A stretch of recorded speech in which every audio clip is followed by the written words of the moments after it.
ನಮಸ್ಕಾರ ಸ್ನೇಹಿತರೆ, ಯಾರೆಲ್ಲ ಈ ವಿಡಿಯೋ ನೋಡ್ತಾ ಇದ್ದೀರಾ, ಯಾರೆಲ್ಲ ನನ್ನ ವಿಡಿಯೋಗಳನ್ನ ನನ್ನ ಲೈವ್ನ ನೋಡಿ ಇಲ್ಲಿವರೆಗೂ ಸಪೋರ್ಟ್ ಮಾಡ್ಕೊಂಡು ಬಂದಿದ್ದೀರಾ, ನಿಮಗೆಲ್ರಿಗೂ ಅಂದರೆ ನನ್ನ ಎಂಟೈರ್ ಯೂಟ್ಯೂಬ್ ಬಳಗ ಅಂತಲೇ ಕರಿತೀನಿ. ನಿಮಗೆಲ್ರಿಗೂ ನನ್ನ ಅನಂತ ವಂದನೆಗಳು.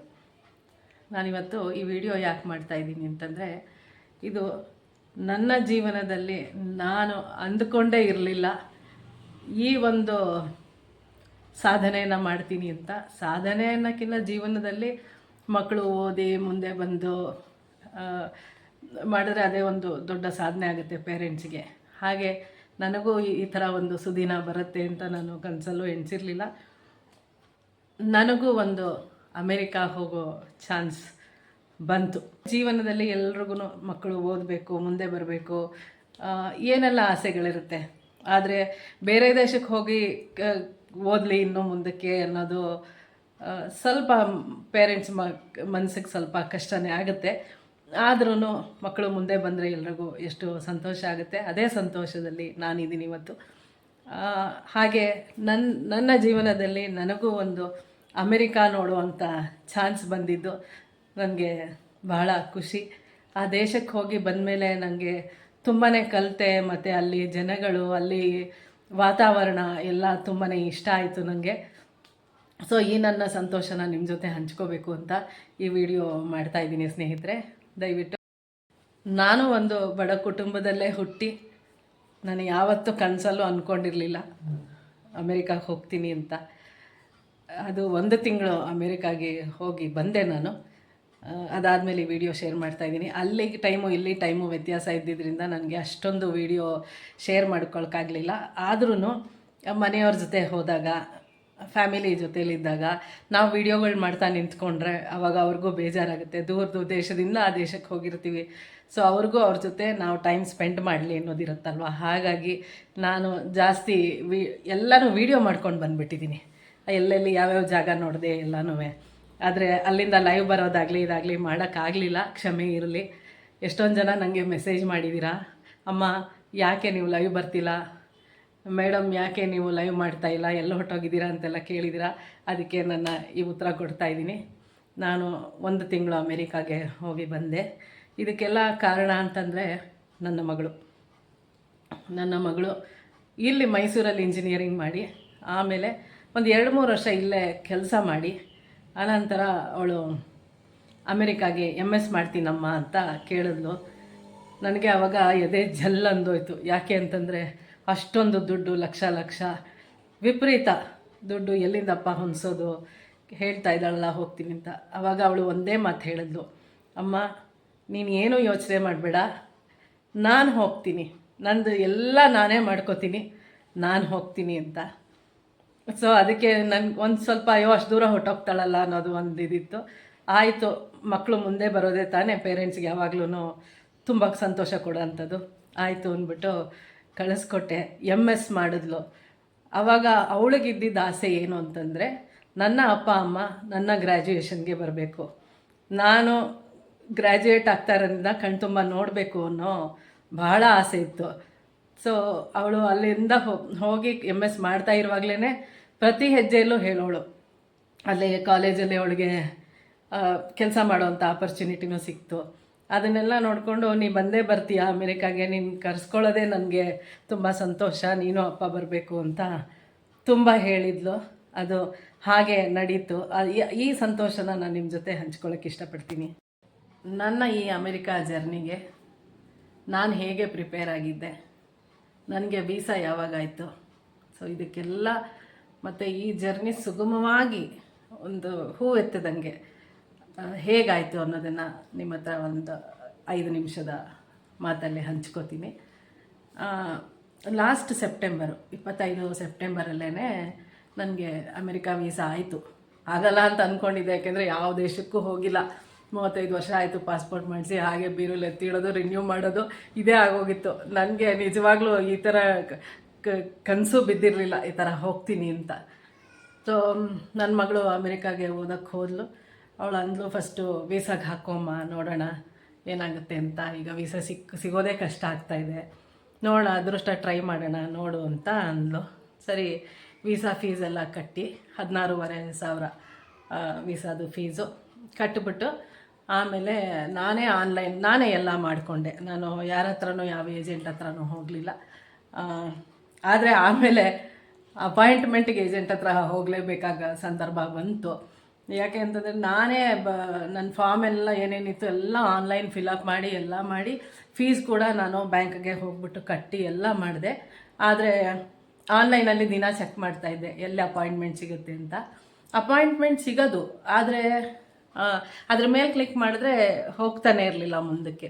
ಆಮೇಲೆ 2-3 ಸಲ ನನ್ನ ಐ ಡಿ ಬ್ಲಾಕ್ ಆಗಿ ಎಲ್ಲ ಆಯಿತು. ಅದನ್ನೆಲ್ಲ ಮತ್ತೆ ವಾಪಸ್ ತರಿಸ್ಕೊಂಡು ಎಲ್ಲ ನನ್ನ ಮಗಳನ್ನೆಲ್ಲ ಸರಿ ಮಾಡಿಕೊಟ್ಲು. ಆಮೇಲೆ ಅವಳು ಯಾವುದೋ ಏಜೆಂಟ್ಗೆ ಕನೆಕ್ಟ್ ಮಾಡಿ ಕೊಟ್ಟಳು. ಅವರೊಂದು 10,000 ರೂಪಾಯಿ ಚಾರ್ಜ್ ಮಾಡಿದ್ರು. ಆದರೆ ಒಂದು 48 ಅವರ್ಸಲ್ಲಿ ನನಗೆ ಕೇಳಿದ್ರು, ಡೆಲ್ಲಿಗೆ ಹೋಗ್ತೀರಾ ಬಯೋಮೆಟ್ರಿಕ್ಗೆ, ಹೈದ್ರಾಬಾದಲ್ಲಿ ಇಂಟರ್ವ್ಯೂ ಇರುತ್ತೆ, ಆಗುತ್ತಾ ನಿಮಗೆ ಹೋಗೋಕ್ಕೆ ಅಂತ. ನಾನು ಆಯಿತು ಸದ್ಯ ವೀಸಾ ಆದರೆ ಸಾಕು ಅಂದ್ಬಿಟ್ಟು ಒಪ್ಕೊಂಡೆ. ಸರಿ, ಒಂದು 5-6 ದಿನ ಗ್ಯಾಪಲ್ಲಿ ಡೆಲ್ಲಿನಲ್ಲಿ ಇದು ಬಯೋಮೆಟ್ರಿಕ್ ಇತ್ತು. ಸರಿ, ಡೆಲ್ಲಿನಲ್ಲಿ ನಾನು ನನ್ನ ಸಿಸ್ಟರು ಹೋಗಿ ಬಯೋಮೆಟ್ರಿಕ್ ಮುಗಿಸ್ಕೊಂಡು ಬಂದ್ವಿ. ಅದಾದಮೇಲೆ ಹೈದ್ರಾಬಾದ್ಗೆ ನಾನು ಒಬ್ಬಳೇ ಹೋದೆ. ಗಚ್ಚಿಬೋಲಿ ಅಂತ ಅಲ್ಲಿದೆ US ಕಾನ್ಸುಲೇಟು, ಅಲ್ಲಿಗೆ ಹೋಗಿದ್ದೆ. ಅಲ್ಲಿ ಸಿಕ್ಕಿತ್ತು. ಬೆಳಗ್ಗೆ 10:00 ಇಂಟರ್ವ್ಯೂ ಇತ್ತು. ಏನೋ ಪ್ರಶ್ನೆನೇ ಕೇಳಲಿಲ್ಲ. ನನಗೆ ಹೆದರಿಕೆ ಆಗ್ತಿತ್ತು. ನನ್ನ ಮುಂದೆ ಇದ್ದವ್ರದ್ದೆಲ್ಲ ರಿಜೆಕ್ಟ್ ಮಾಡ್ತಾಯಿದ್ರು. ನನಗೆ ವೀಸಾ ಸಿಗುತ್ತೋ ಇಲ್ವೋ ಅನ್ನೋದು ನನಗೆ ಸ್ವಲ್ಪ ಒಂಥರ ಗಾಬರಿಲಿ ನಿಂತಿರಲಿಲ್ಲ, ಕೂಲಾಗಿ ನಿಂತಿದ್ದೆ. ಆಮೇಲೆ ಕೌಂಟರಲ್ಲಿ ಯಾರಿದ್ರೋ ಅಮೇರಿಕನ್ನೇ ಯಾರೋ ಕೂತಿದ್ರು, ಅವರೇನೆ ಮಾತಾಡ್ಸಿದ್ರು. ಗುಡ್ ಮಾರ್ನಿಂಗ್ ಹೇಳಿದೆ ನಾನು. ಆಮೇಲೆ 2 ಪ್ರಶ್ನೆ ಕೇಳಿದ್ರು. 2 ಪ್ರಶ್ನೆಯಲ್ಲಿ congratulations your visa is approved ಅಂತಂದರು. ಕುಣಿದು ಕುಪ್ಪಳಿಸ್ಬಿಟ್ಟೆ. ತುಂಬಾ ಖುಷಿ ಆಗೋಯ್ತು. ನನಗೂ ಒಂದು ಆಪರ್ಚುನಿಟಿ ಸಿಗ್ತಾ ಇದೆಯಲ್ಲ, ವೀಸಾ ಆಯ್ತಲ್ಲ ಅಂತ ತುಂಬ ಖುಷಿ ಆಯಿತು. ಸರಿ, ವೀಸಾ ಮಾಡಿಸಾದ್ಮೇಲೆ ಮುಂದೇನು ಅಂತ ಕಾಯೋಣ ಅಂದ್ಬಿಟ್ಟು ಸ್ವಲ್ಪ ಗ್ರ್ಯಾಜುಯೇಷನ್ ಅವಳದು ಇದ್ದಿದ್ದು ಮೇ ಎಂಡು. ಸೊ ಮುಂಚೆನೇ ಹೋಗೋಕ್ಕಾಗಲ್ವಲ್ಲ, ಸೊ ಪ್ಲ್ಯಾನ್ ಮಾಡಿ ಹೋಗಬೇಕಾಗಿತ್ತು. ಸೊ ಹಾಗಾಗಿ ಸ್ವಲ್ಪ ಕಾಯ್ತಾ ಇದ್ದೆ. ಸೊ ಕಾದು ಒಂದಿನ ನನ್ನ ಮಗಳೇ ಹೇಳಿದ್ಲು, ನಾನು ಹೇಳಿದಾಗ ನೀನು ಫ್ಲೈಟ್ ಬುಕ್ ಮಾಡ್ಕೋ, ಅಲ್ಲಿವರೆಗೂ ಮಾಡಬೇಡ ಅಂತ. ಸರಿ, ಒಂದು 5 ಡೇ ಫ್ಲೈಟ್ ಕೂಡ ಬುಕ್ ಆಯಿತು, ನಂದು ನನ್ನ ಹಸ್ಬೆಂಡ್ ಇಬ್ಬರದು. ಸೊ ಇನ್ನು ಆಮೇಲೆ ಪ್ರಿಪ್ರೇಷನ್ ಎಲ್ಲ ಶುರು ಆಯಿತು. ನಾನು ಅಂದ್ಕೊಂಡೇ ಇರಲಿಲ್ಲ ಅಷ್ಟೊಂದು ಸ್ಟೇಟ್ಗಳನ್ನ ನೋಡ್ತೀನಿ ಅಂತ.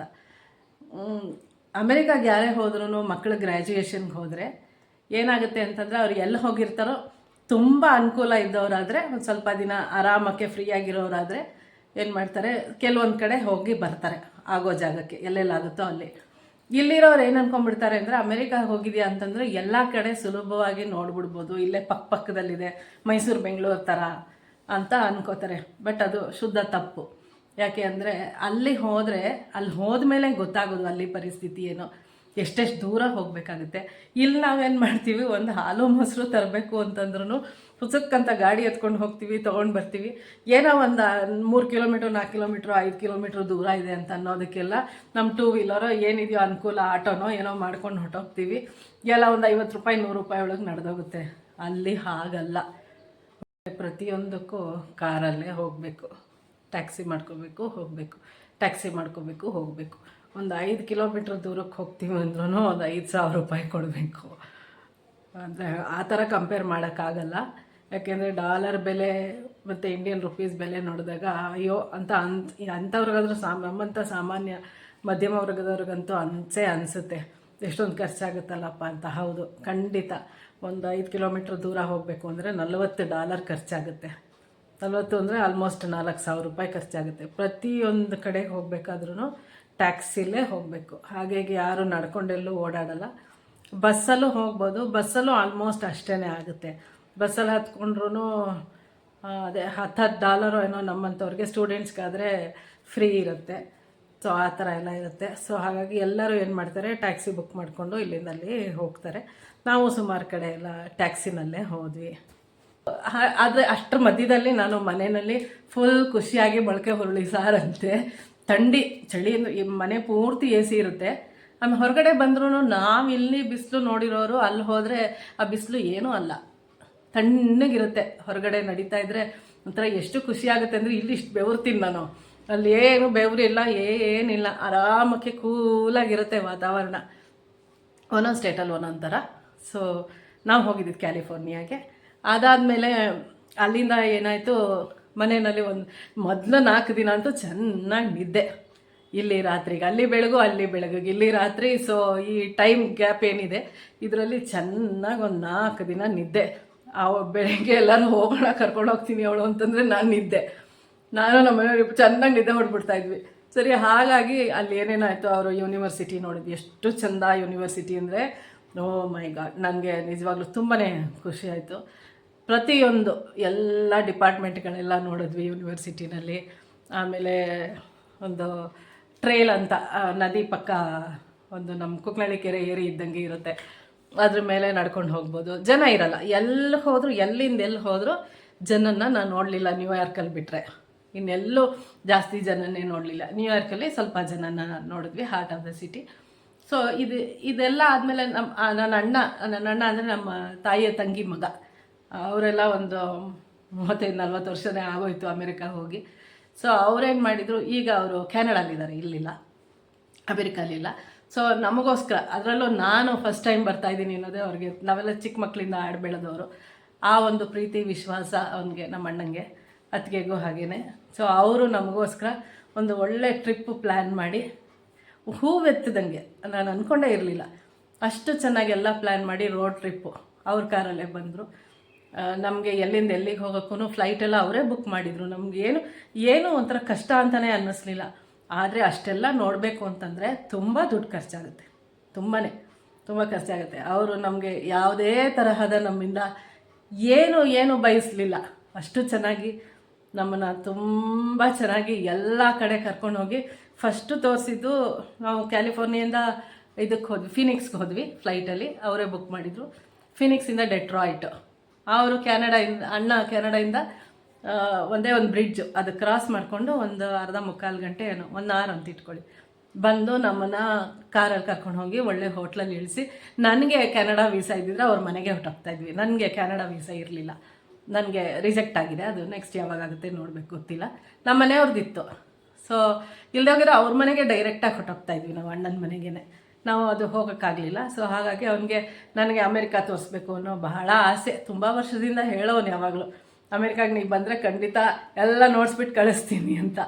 ಹಾಗೆ ಆಯಿತು. ಚೆನ್ನಾಗಿ ಎಲ್ಲ ಕಡೆ ಬುಕ್ ಮಾಡಿ ನಮ್ಮನೆ, ಮತ್ತು ಎಲ್ಲ ಒಳ್ಳೊಳ್ಳೆ ಅನ್ನಪೂರ್ಣೇಶ್ವರಿ ಭವನ ಅಂತೆ, ಮುರುಗನ್ ಹೋಟ್ಲಂತೆ, ಈ ಥರ ಎಲ್ಲ, ನಾವು ವೆಜಿಟೇರಿಯನ್ಸ್ ಅಲ್ವಾ, ಅದರಿಂದ ನಮಗೆ ಬೇಕಾದಂಗೆ ಎಲ್ಲ ಕಡೆ ಹುಡುಕಿ ಎಲ್ಲ ಮಾಡಿ ರೋಡ್ ಟ್ರಿಪ್ಪು. ನಮ್ಮ ಅಣ್ಣ ಅತ್ತಿಗೆ ಇಬ್ಬರು ಡ್ರೈವ್ ಮಾಡ್ತಾರೆ, ಬಹಳ ಚೆನ್ನಾಗಿ ಕರ್ಕೊಂಡು ಹೋದರು. ಅದರಲ್ಲಿ 2 ಮಾತಿಲ್ಲ. ತುಂಬಾ ಸಂತೋಷ ಆಯಿತು. ಅವರ ಪ್ರೀತಿ ವಿಶ್ವಾಸಕ್ಕೆ ನಾನು ಖಂಡಿತ ನನ್ನ ಈ ವಿಡಿಯೋ ಮೂಲಕ ಧನ್ಯವಾದ ಹೇಳೋಕ್ಕೆ ಇಷ್ಟಪಡ್ತೀನಿ. ತುಂಬ ಚೆನ್ನಾಗಿ ನ್ಯೂಯಾರ್ಕ್ ಹೋದ್ವಿ. ನ್ಯೂಯಾರ್ಕ್ ಅಂತ ಆ ಜಾಗದಲ್ಲಿ ಇಳ್ಕೊಂಡಿದ್ವಿ. ನ್ಯೂಯಾರ್ಕ್ ಅಷ್ಟು ರಶ್ ಇರಲ್ಲ. ಹಾರ್ಟ್ ಆಫ್ ದ ಸಿಟಿ ತುಂಬ ಚೆನ್ನಾಗಿತ್ತು. ನಾವು ತುಂಬಾ ಇದಕ್ಕೆ ಹೋಗಿದ್ವಿ, ಏನದು ಪಿಟ್ಸ್ಬರ್ಗಲ್ಲಿ ತಿಮ್ಮಪ್ಪನ ದೇವಸ್ಥಾನ. ಮೊದಲು ಅಮೇರಿಕಾನಲ್ಲಿ ವೆಂಕಟರಮಣ ದೇವಸ್ಥಾನ ಆಗಿದ್ದು ಪಿಟ್ಸ್ಬರ್ಗಲ್ಲಿ. ಸೊ ಪಿಟ್ಸ್ಬರ್ಗ್ಗೆ ಹೋಗಿದ್ವಿ. ಆಮೇಲೆ ದತ್ತಾ ರಿಟ್ರೀಟ್ ಸೆಂಟರ್ ಅಂತ ಅಲ್ಲಿಗೆ ಹೋಗಿದ್ವಿ. ಆಮೇಲೆ ಪೆನ್ಸಿಲ್ವೇನಿಯಾ, ಆಮೇಲೆ ಇನ್ನು ತುಂಬ ಜಾಗಕ್ಕೆ ಹೋಗಿದ್ವಿ. ನನ್ನ ವೀಡಿಯೋಗಳನ್ನೆಲ್ಲ ಮಾಡ್ಕೊಂಬಂದಿದ್ದೀನಿ, ಅದನ್ನೆಲ್ಲ ಶೇರ್ ಮಾಡ್ತೀನಿ, ಖಂಡಿತ ನೋಡಿ. ಎಲ್ಲನೂ ಒಂದೊಂದನ್ನು ನೋಡೋವಂಥ ಜಾಗ. ಅವರು ಅಷ್ಟು ಚೆನ್ನಾಗಿ ಪ್ಲ್ಯಾನ್ ಮಾಡಿದರು. ಮತ್ತು ನಮಗೆ ರಿಲ್ಯಾಕ್ಸ್ ಮಾಡೋಕ್ಕೂ ಅಷ್ಟೇ ಸಮಯ ಕೊಡ್ತಾಯಿದ್ರು. ಯಾವುದೇ ಒಂಥರ ಗಡಿಬಿಡಿ ಅರ್ಜೆಂಟು ನಡೀರಿ ಹೋಗಬೇಕು ಓಡೋಗಬೇಕು ಅನ್ನೋದಿರಲಿಲ್ಲ.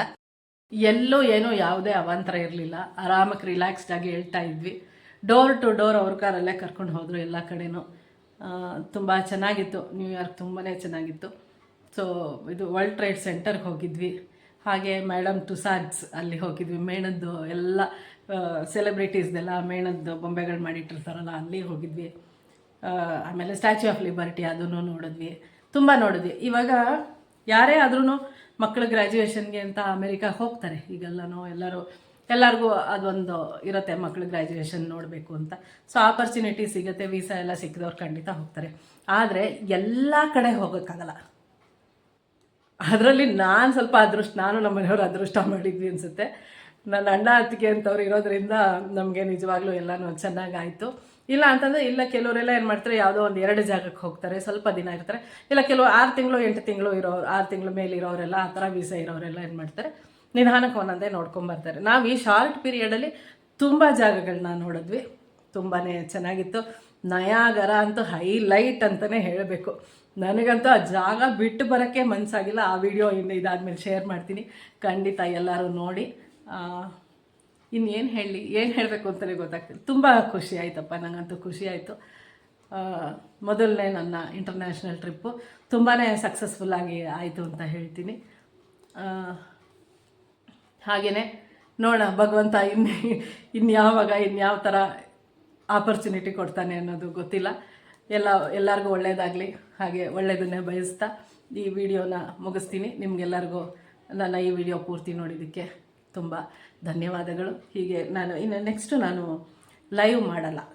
ಎಲ್ಲರೂ ಕೇಳ್ತಾ ಇದ್ದೀರಲ್ವ, ಅಮ್ಮ ಮೇಡಮ್ ಯಾಕೆ ನೀವು ಲೈವ್ ಬರ್ತಾಯಿಲ್ಲ, ನಿಮ್ಮ ಹಾಡುಗಳು ನಾವು ಕೇಳಬೇಕು ಅಂತ ಇಷ್ಟ, ಯಾಕೆ ಮಿಸ್ ಮಾಡ್ಕೋತಾ ಇದ್ದೀವಿ ಅಂತೆಲ್ಲ ಮೆಸೇಜ್ ಮಾಡಿದ್ದೀರಾ. ನಿಮ್ಗೆಲ್ರಿಗೂ ಈ ವಿಡಿಯೋ ಮೂಲಕ ಹೇಳ್ತಾ ಇದ್ದೀನಿ, ನಾನು ಇನ್ಮೇಲೆ ಯಾವುದೇ ಕಾರಣಕ್ಕೂ ಲೈವ್ ಮಾಡಲ್ಲ. ನಾನು ಇನ್ಮೇಲೆ ವಿಡಿಯೋ ಮೇಲೆ ಕಾನ್ಸಂಟ್ರೇಟ್ ಮಾಡ್ತೀನಿ, ವಿಡಿಯೋಗಳು ಹಾಕ್ತೀನಿ. ಎಲ್ಲರೂ ನೋಡಿ ವಿಡಿಯೋನ ನೋಡಿಬಿಟ್ಟು ಹರಿಸಿ ಅಂತ ಕೇಳ್ತಾ, ನನ್ನ ಈ ಅಮೇರಿಕಾ ಜರ್ನಿದು ಇದೊಂದು ಸಣ್ಣ ವಿಡಿಯೋ ನಿಮ್ಮ ಜೊತೆ ಶೇರ್ ಮಾಡಿದ್ದೀನಿ. ಇನ್ನು ನೆಕ್ಸ್ಟ್ ನಾನು ಎಲ್ಲೆಲ್ಲಿ ಹೋಗಿದ್ದೆ ಅದೆಲ್ಲ ವಿಡಿಯೋ ಮಾಡ್ಕೊಂಬಂದಿರೋದು ಎಡಿಟ್ ಮಾಡ್ತಾಯಿದ್ದೀನಿ, ಮಾಡಿಬಿಟ್ಟು ಹಾಕ್ತೀನಿ. ಖಂಡಿತ ನೋಡಿ. ಖಂಡಿತ ನಿಮ್ಗೆ ಯಾರಿಗಾರು ಅಮೇರಿಕಾಗೆ ಹೋಗೋ ಆಪರ್ಚುನಿಟಿ ಸಿಕ್ಕಿದ್ರೆ ಖಂಡಿತ ಮಿಸ್ ಮಾಡ್ಕೋಬೇಡಿ. ಹೋಗಿ ನೋಡೋವಂಥ ದೇಶ, ಕಲ್ತ್ಕೊಳ್ಳೋವಂಥದ್ದು ಬೇಕಾದಷ್ಟಿದೆ. ತುಂಬ ನಯ ನಾಜೂಕ್ ಕಲಿತೀವಿ ಅಂತ ಹೇಳ್ತೀನಿ. ಥ್ಯಾಂಕ್ ಯು ಸೋ ಮಚ್ ಈ ವಿಡಿಯೋ ವಾಚ್ ಮಾಡಿದ್ದಕ್ಕೆ. Thank you.